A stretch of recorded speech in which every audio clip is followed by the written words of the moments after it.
You're watching Local 5 News. We are Iowa.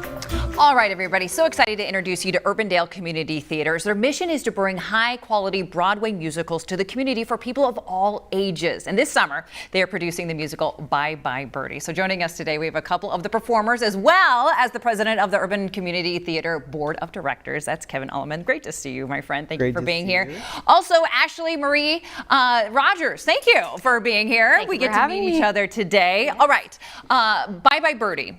If someone's never heard of this musical before, give us a quick synopsis of what it's all about. So it's based off of, loosely, of the story of when Elvis in 1958 was drafted into the military, and there was a lot of angst during that time in the United States. And so the story is basically about a character that is a parody of him.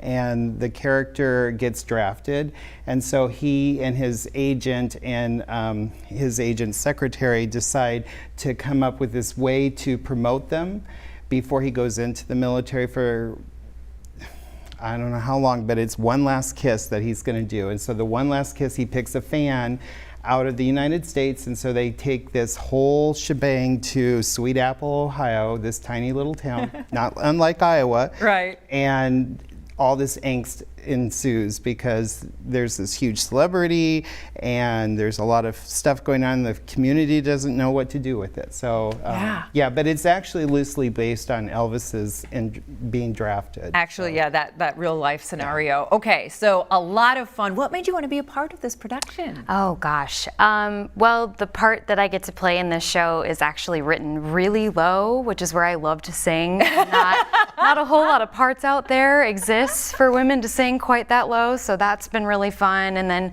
I think just the celebration of how the music industry was in the 50s versus now, and how a star like that could be around and celebrated by people. I think that it still exists. It's just a very different spectrum just because of all of the downloading and streaming that we can do. It kind of celebrates that idea of truly like a real star. It was a different time, which I'm glad you brought that up. So this was set in the 50s. Yes. So how are we translating that with a new audience? Because there are songs that relate to rotary phones. I don't know if even kids today know what a rotary phone is. Yeah, I was talking with a patient of mine this morning, and they didn't know who Ed Sullivan was.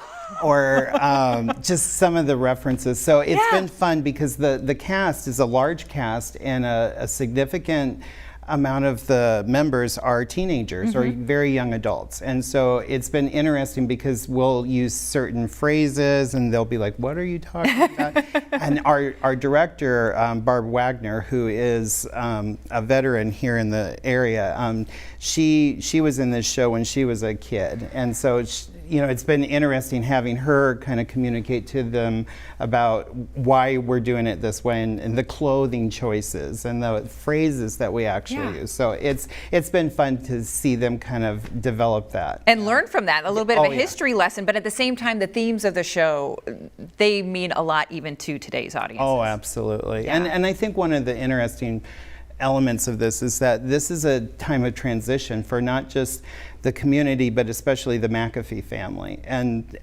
that's a universal thing that we all have to deal with, is children growing up, becoming adults. Their autonomy threatens sometimes the family life cycle. It's real, and there's some really good themes in there about that. Plus, an overly enmeshed mother and her son, and how Rosie and Albert have to negotiate that. Yeah, so a lot of relationships, love, a kiss, celebrity, and all based in a small town, which we can also understand and appreciate. But it is just a fun musical. You guys always do an incredible job. So give us the basics: when and where, and how can we get tickets? So we have a website, Urbandale Community Theater.